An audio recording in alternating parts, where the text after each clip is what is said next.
So I'm a radiologist. I did my fellowship in breast imaging, so I do almost exclusively breast imaging. I look at mammograms and ultrasounds and MRIs all day long. I do biopsies of the breast. And so I wanted to talk to you today about screening for breast cancer, mammography, and other tools.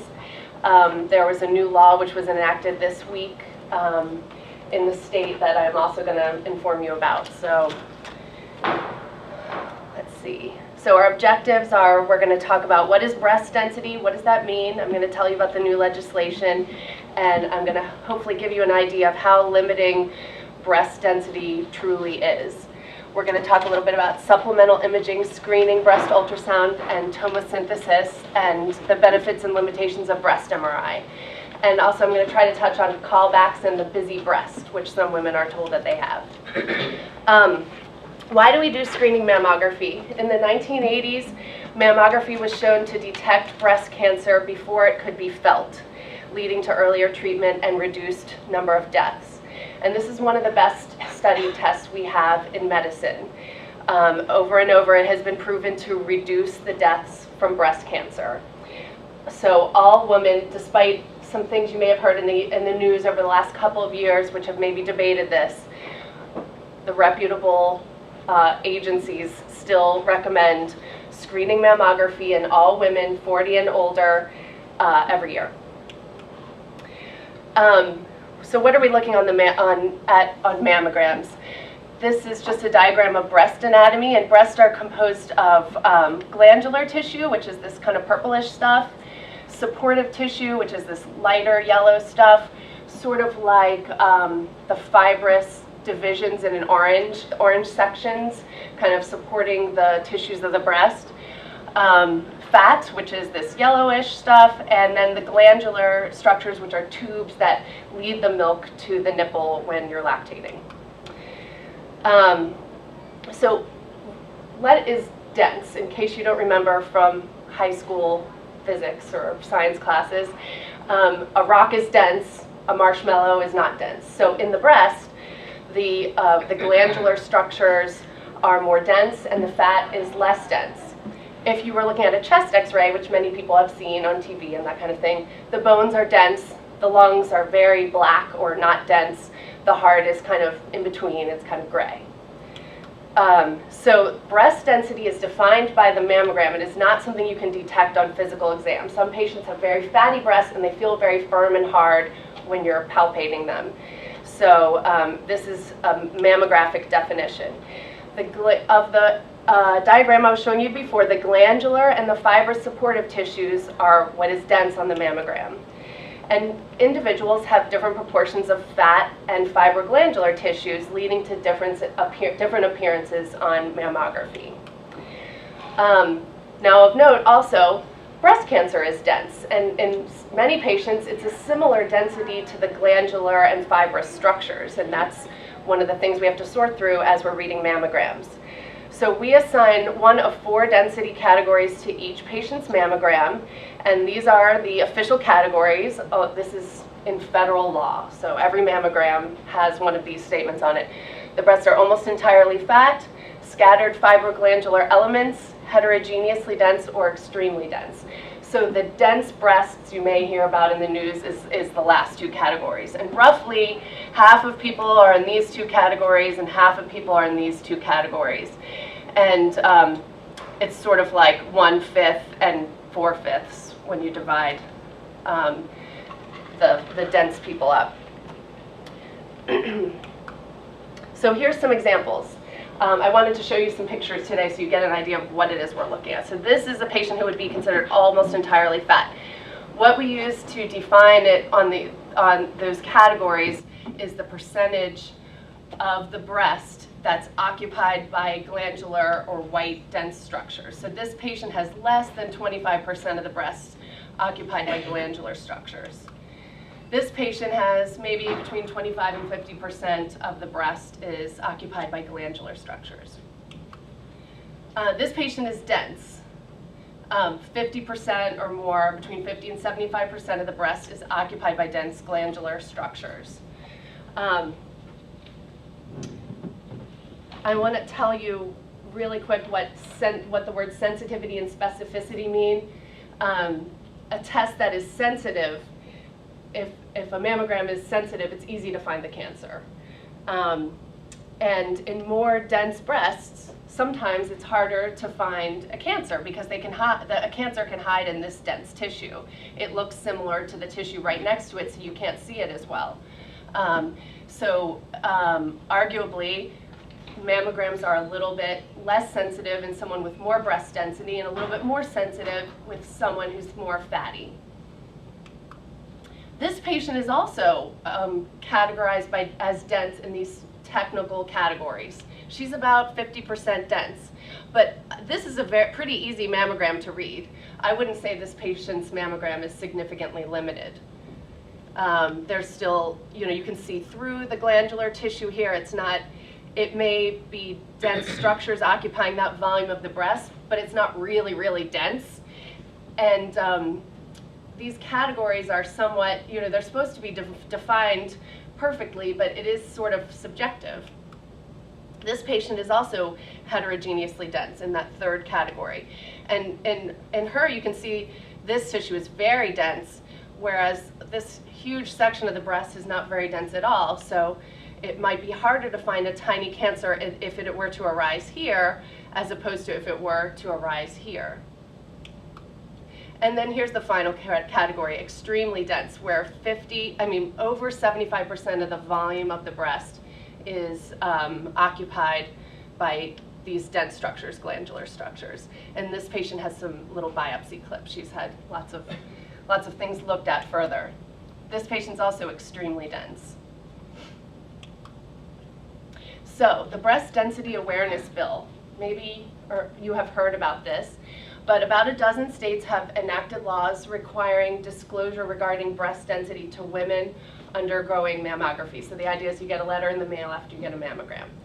And initially this was in response to one woman, I think she was in Connecticut, whose breast cancer was not seen on her mammogram. It was mammographically occult, and she had dense breast tissue, and her cancer was, the diagnosis was delayed because it wasn't seen on the mammogram. So she became very vocal about it, and this kind of began the events leading to some states enacting laws about this.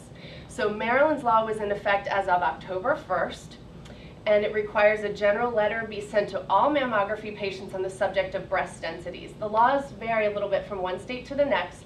Our law does not require that we tell you your breast density in the letter. It just requires that we inform you that there is such thing as breast density, and if you're dense, there are certain limitations. And we decided at Advanced Radiology that we would include in the letter a general category for the patient of dense or not dense. So dense would be those bottom two categories I showed you, and not dense would be the top two, fatty and scattered fibroglandular elements. So that's what this letter will say that you're going to get in the mail now whenever you have a mammogram. Yes? Does that letter apply to people who have had previous mammograms or only current? No, anything that's starting this week.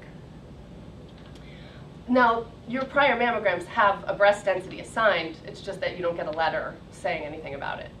So you can always look back on your prior reports, or your doctor can, and see what your breast density is. So why is this issue of density awareness an issue? Well, the main thing is masking, and that's what I was trying to describe before, that the density of the normal structures and the density of cancer are usually similar, and therefore a cancer can hide in those denser structures and not be visible on the mammogram because it's blending in with the background. There is a second claim that there is a higher risk of cancer in patients with dense breasts, that they actually develop more cancers, and those claims are exaggerated. Once those numbers were studied and the studies were studied, basically it's not a very significant difference. When we've talked about this at the Society of Breast Imaging, and lots of experts have looked at it, and sort of they were taking the densest breast and the least dense breast and making a generalized number off of very small numbers of patients, and it just is not very accurate. So there is not a significant increase in breast cancer in patients with dense breasts over patients with fatty breasts, and there is not an increase in breast cancer deaths in patients with dense breasts. So it is not a significant inherent risk factor. And a lot of us are concerned that patients are going to get very worried about these things, much more than would be warranted. So, tidbits on density awareness. So, first of all, I want to comment on the accuracy of the density categorization. Dan Kopans is probably the foremost expert in the country on mammography, and he says that you cannot precisely characterize the volume of dense tissue in the breast for lots of reasons. And basically, we have these categories just to give an idea of what the picture looks like. Factors such as the shape of the patient's breast, the dose of radiation going through the breast can make something look less dense or more dense and complicate this. So this is not a scientific volumetric, it's just not 100% accurate, these numbers, but they just give us an idea of what this mammogram looks like. And it's based on the radiologist's judgment, and it can change over time in an individual. Most of the time, patients start off more dense when they're young, and as time goes on, the dense tissues kind of involute, and the breasts become more fatty. So is this law a good idea? In my opinion, and in the opinion of most other breast imagers I've talked to about it, it's likely to lead to a lot more panic and confusion than lives saved. And the other problem with it is we don't yet have good scientific data to guide us what to do with this information. So, I mean, it would be nice if we could say, we're going to enact this law and we're going to tell everybody their breast density, and then when they say, okay, I'm dense, what should I do? Then we say, well, you should get this test because studies have shown that this will, detect more cancers in you. We don't have a definitive answer to tell you what to do with this information. So I don't know how helpful this additional information is. So I'm going to show you a few cases of cancer just so you get an idea of what it is we look for. This patient has a mammographically occult breast cancer. She has a palpable lump in her right breast, and you might say, if you're a radiologist, is that a mass there? It looks a little distorted there. This looks a little denser.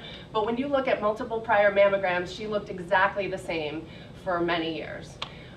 So we don't see any evidence of cancer on this mammogram. This is this patient's MRI. Now, she also had an ultrasound, and that led to her biopsy. But I just wanted to give you an idea of what cancer can look like on an MRI. And so this is a little burned out. I don't know if you can see the contour of the entire breast, but for MRI, the patient lies on their stomach, their breasts go in these two holes in the MRI machine.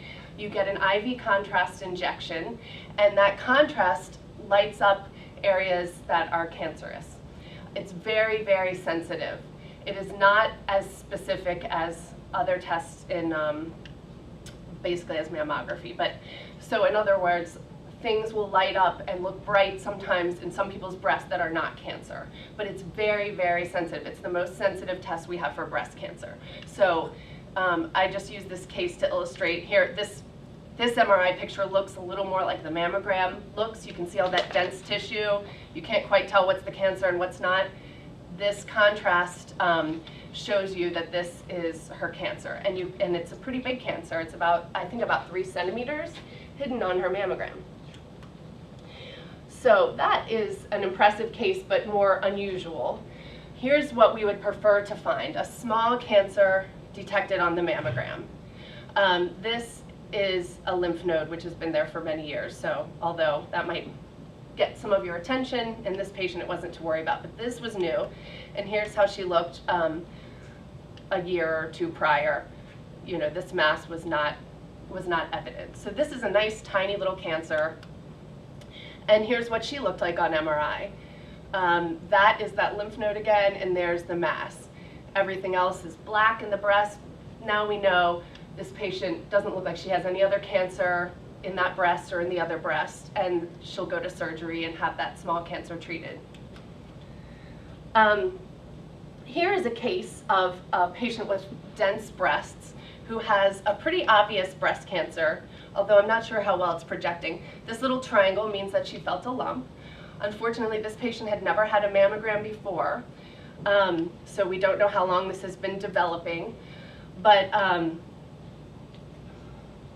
can you see all these little white dots in this area? How there's little white dots that are brighter than everywhere else? I'm not sure if you can see that. But those are calcium deposits, and they have funny shapes.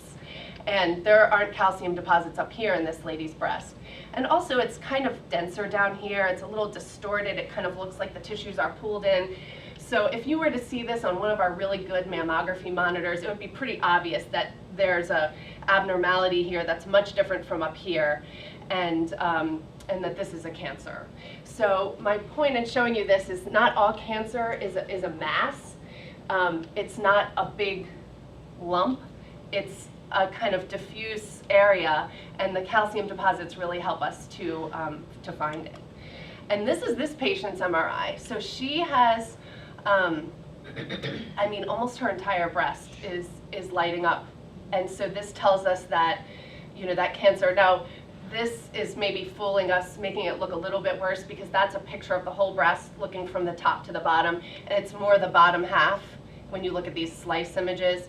But in any case, the cancer is more extensive on the MRI than you might expect on the mammogram.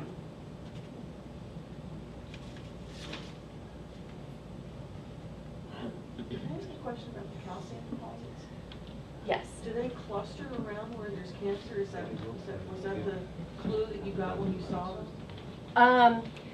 Yes, it has to do with these specific calcium deposits. Some cancers have calcium deposits, some do not. Lots and lots of women have calcium deposits in their breast that are not cancer. And so we look at the distribution and the shape of the calcium deposits to tell if they're suspicious or not. And in this case, they're kind of in a segment of the breast, along the breast anatomy. They're not diffused throughout the whole breast, and they have these funny shapes, which you probably can't appreciate. I mean, I can't really see it on this, but we have very high resolution monitors which can show, like, each one is a different shape. They're not round. They're like triangles and angles and lines and all different shapes. So sometimes calcium deposits are the only thing that we see when we detect a cancer. And this is one of the reasons that even if patients undergo MRI for screening, it's always recommended that they also have a mammogram, because mammography is the only modality which reliably detects calcium deposits. So what are other screening options if you were dense or if you were high risk? Screening ultrasound, whole breast ultrasound is one option. Tomosynthesis is a newer modality, which is basically like a 3D mammogram. It's or like a CT scan of the breast, where we can go through with slices of the breast instead of a summation kind of picture of, you know, when you get a mammogram, your breast is squashed, and you get, the radiation goes from one side to the other, and you're getting a picture of that whole flat area. This cuts that into multiple slices. It looks like a mammogram machine, and it does involve radiation slightly more than the radiation of a typical mammogram. And then there's MRI. So these are the other reliable screening options. None of these has been scientifically shown to reduce breast cancer deaths as mammography has. And each has its strengths and limitations. So what about ultrasound? A major study was published a few years ago that showed a small but real increase in cancer detection when ultrasound, whole breast ultrasound, was combined with mammography. But the drawback was there were many false positives. So patients where you found lots of little nodules and things to look at in their breast that required either follow-up, or sometimes we would recommend a biopsy, and then the biopsy would be negative. So additional cancers were detected that weren't seen on the mammogram, but there was lots of extra things the patient had to go through. And for some patients, this causes a lot of anxiety. Another limitation of ultrasound is that the images can look different if they're taken on one machine versus another machine, if they're taken by different technologists. in contrast to mammography, where it's the appearance from one center to the next one, technologist to the next, the appearance is more consistent. And oftentimes breast ultrasound is not covered by insurance. I'm talking about screening breast ultrasound, not the ultrasound some of you may have had if you had a callback mammogram and we used it for problem solving in a specific area. So here's, just to give you an idea of what this looks like, here's one image from a normal ultrasound. Now, many of you have had an ultrasound of some part of your body, if not your breast, and you probably recall there's a little probe that you hold in your hand. It's like a little rectangle. And only thing we're seeing is what's directly under that probe, okay? So you can imagine that the technologist has to slide the probe all over your breast and take pictures of anything of interest. So I, as a radiologist reading it, if the technologist slides it all over the breast and doesn't see something, then they're not going to take a picture of that particular spot. They can't take a zillion pictures of the entire breast. So it's not like a mammogram where I can look back and see a picture of the whole breast, what they looked like last year or 2 years ago. Anyway, there it is. So this is a normal breast ultrasound. The dense tissues tend to look white on the ultrasound. The fatty tissues tend to look black. Here's the skin, and then back here would be the chest wall. This is the patient's pectoralis muscle. So this is all, you just kind of get used to the way it looks. I know it's hard for people to look at it first. Here's some nodules on an ultrasound. So these are things that we find when we look in people's breasts. This is the same patient. She has 1, 2, 3, 4, 5, 6 nodules. This one, if you see a good picture of it, looks almost certainly like a cyst, which is definitely benign. But a lot of these things are sort of like, they don't look too suspicious like a cancer, but I can't say for sure that it's not, and they're not definitely a cyst, so we better follow them. So this lady will, have to come back and have these things remeasured and relooked at every 6 months until we decide that they're stable. So I just want to give you an idea of what that looks like, because it is a little tricky for radiologists to read.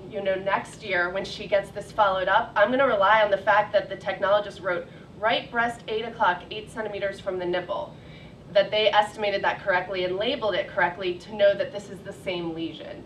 So it's more tricky to make comparisons than mammography is. All right, what about tomosynthesis? I'm sorry that I don't have any tomosynthesis images with me today. It is newer and less extensively studied. It's not new. It's been around for, I don't know, 10 years maybe.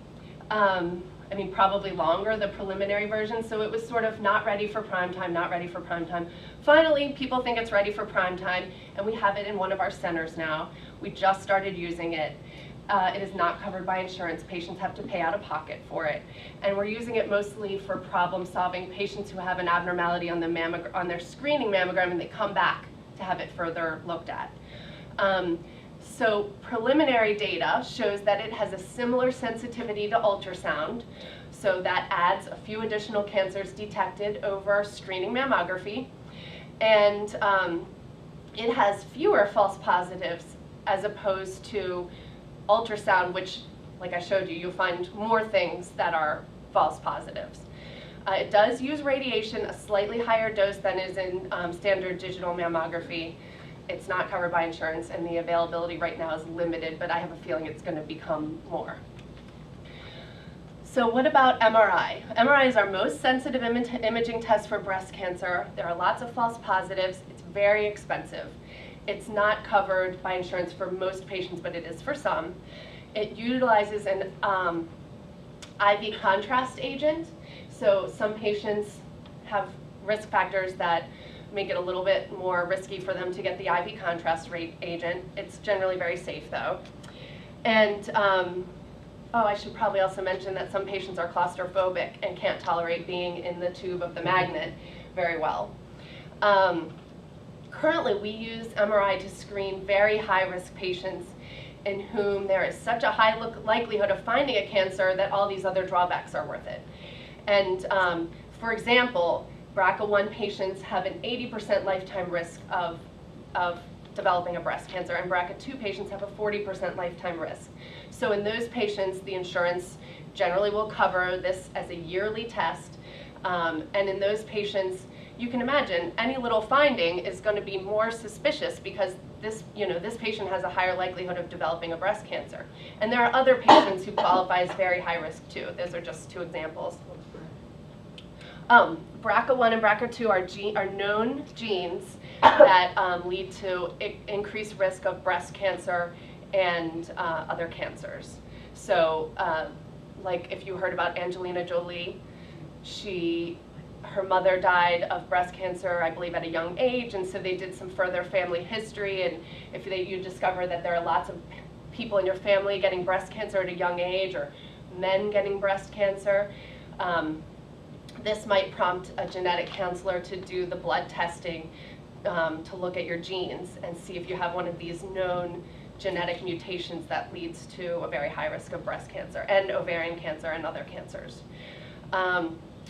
There are other genes, almost certainly, but we haven't identified them to be able to test for them as well. So there are some patients where we think, oh, they almost certainly have some genetic mutation in their family, but it's not BRCA1 and BRCA2, it's something else that we haven't quite sequenced yet. So I want to show you some screening MRIs. So this patient would be dense, heterogeneously dense on her mammogram. Not terribly dense. I mean, this is definitely a very useful mammogram to read. You can find cancer on this mammogram. And here is her MRI, and this is a great MRI because everything is black, right? Her nipples light up, that's typical. These squiggly lines are blood vessels, veins, but nothing else lights up in her breast. So this is great for her. If she's BRCA positive, you can use this MRI. You know that if you get this every year and she gets a little white dot that's new, that dot is suspicious for cancer. You'll biopsy it. It'll be easy to find.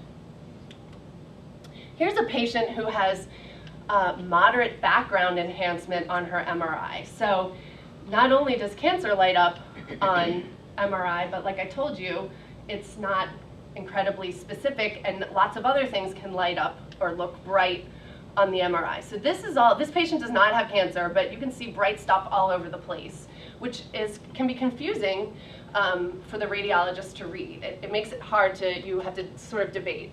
Is this suspicious? Does this blob stand out from the rest of all the other blobs everywhere? And there are some other tools that we have on our workstation that show us color mapping and blood flow and things that help us. And also, if someone's getting screening MRI, they're getting this every year, so we can compare to their priors. I wanted to make sure I didn't forget to tell you something. So if this were a high-risk patient, we might, if we say this area stands out a lot, after looking at all the pictures extensively, you might biopsy that in a BRCA-positive patient to say this one part stands out more than anything else. I can't say for sure there's no cancer there, and in this patient, there's a really high risk she's going to get a cancer. So this might prompt an MRI-guided biopsy, and just to find out, if that patient has cancer or not. But these are not the things that we want to go through for your average risk patient. It's sort of too much time, anxiety, money, everything. Here's another patient with moderate background enhancement. She kind of has gray blush everywhere and lots of little dots. And I have seen cancer look like a little dot just like that, but we also see lots of little dots that are not cancer. So it can be tough to make that judgment. And one thing that's important we find in reading MRI is just how many MRIs you read. In our practice, we have a small group of doctors who read all the MRIs. I'm one of them, and we find that the more you read, you kind of hone in your ability to decide what's suspicious and what's not. And this lady has marked background enhancement, lots of white stuff everywhere. So you can see, it just similar to mammography, MRI can be limited in some patients. This patient's also marked background enhancement. Oh, the point I wanted to make about this patient, she has so much background enhancement, and she's dense on mammography, but not all of that dense. I would almost argue in this patient, her MRI is harder to read than her mammogram. So busy breasts on mammography and MRI. Probably some of you have been told that you have busy breasts. This just means that there are lots of things to look at on your mammogram or your ultrasound or both. And in this patient, maybe this catches your eye and you think, is that a cancer? Yes, cancer can look exactly like this, but in this patient, this is not cancer.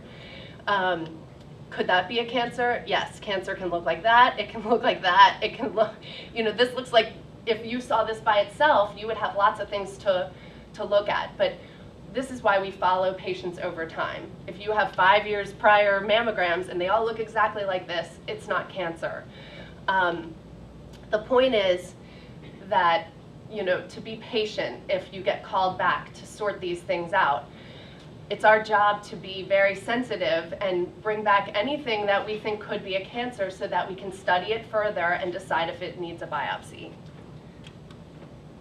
So if an abnormality is detected on your screening exam, don't freak out. We call back about 10% of patients who get screening mammography, but most of them do not have breast cancer. We will do additional imaging to sort out the finding. Every exam is individually tailored to the patient. Do we need to do a focal spot compression on this one little area? Do we need to magnify it? Do we need to do an ultrasound? Do we need to do a bunch of those things? Maybe it's not real, but it's just an artifact. Sometimes dense tissue, even in a not very dense breast, can kind of overlap in a certain way 1 year and make it look like there's a little mass there. Maybe on extra pictures we can show that it just totally spreads out and it's nothing to worry about. Maybe we can prove that it's stable. Maybe we can prove that it's benign. Let's say you have a new mass on your mammogram, we do an ultrasound and it's a simple cyst, which is known to be benign. But lots of patients are put in this category, almost certainly benign, and I know this causes some patients, anxiety. It's something that we can't prove it's benign, but we're pretty sure it's not cancer, so we watch it over time. And oftentimes we watch these things for 2 years. So if you're put in this category, be patient. This means we think that whatever the finding is has less than 2% chance of being a cancer. It really doesn't require a biopsy, or maybe we couldn't biopsy it. And some patients, particularly those with busy breasts, are called back many times. Some patients develop lots of cysts, they get a new cyst, they get called back again, and then they start to say, I always get called back and it's always nothing. Well, I hope that it's always nothing, but even in patients who have busy breasts, sometimes they get called back and that time it's something. So don't be complacent, be patient, and try to realize that if you get called back, it's probably not going to be a cancer, but it's something that definitely needs to be sorted out further. And we want you to be patient with the follow-ups so we can, have all of those imaging studies in a row to document that it's benign and then reassure you that whatever it is benign. And remember, the end goal is to detect a cancer as early as possible if one should arise. This is that busy-breasted lady where it looked like she had all those masses there in her left breast. And the MRI was, so she was so kind of busy and confusing, someone decided to get an MRI to kind of problem solve for her, not as a yearly screening, but just to see what she looked like, see if any of this was of suspicion. And this whole area where it looked so distorted and dense on the mammogram is not bright on the MRI, so that is further evidence that it's not cancer. And this was a little lymph node, which we can prove multiple different ways. So just kind of a summation. So she's got busy breast a little bit on MRI, she's got lots of dots, but it's different busyness than the mammogram. So anyway, it's a lot to look at in this lady, and it's a lot of work, but she's someone who has to kind of be patient. She has a few biopsy clips here, here, here, here. So she's had to undergo biopsies, and fortunately for her, none of them are cancer. So back to the issue of dense breasts. What should you do if your breasts are dense? Don't freak out. You should get your yearly mammogram, just like every woman over 40 should get, and comply with any follow-ups or callbacks that are recommended. And consider discussing with your doctor your risk factors. Your doctor might suggest that you see a genetic counselor or another specialist who's trained to really accurately assess your risk factors. If you are at higher risk, higher than average risk, you could consider doing extra tests. like a screening ultrasound or maybe tomosynthesis in addition to your mammogram. If you are at very high risk, 20% or greater lifetime risk, then you should get a yearly MRI and a yearly mammogram. Breast density can limit the sensitivity of mammography to different degrees, and new legislation mandates that you be informed of this. And having dense breasts is normal, and 50% of women have dense breasts. Mammography reduces deaths from breast cancer, and that's true for patients in all density categories. So if you are 40 or older, get your mammogram every year. Breast MRI is a useful tool in screening for high-risk patients, but it also has some limitations. Ultrasound and tomosynthesis are also useful in detecting breast cancer, but unfortunately we don't have very well-established guidelines of when and how to use them as screening tools. And for now, like just what I said, there are not validated guidelines on what to do with patients who have dense breasts. So your radiologist and your primary care doctor can help you decide what screening tests are best for you. These are some useful websites. This breast density info is very useful. It has little questions and answers that you can click on. The question will give you the answer about different subjects. Very accurate and useful. I like to tell people about the SBI online. It's more for breast radiologists, but there is an area called resources. So if you have questions about, you know, what do the experts in breast imaging feel about, you know, other screening tests, things that have happened in the news. They usually have a response to the things that are going on, and then you can read what the respected experts feel about it. And I just wanted you to know that I used ACR guidelines and Daniel Copans, that mammography expert that I told you about, to help me make this talk today. Take a few minutes of questions.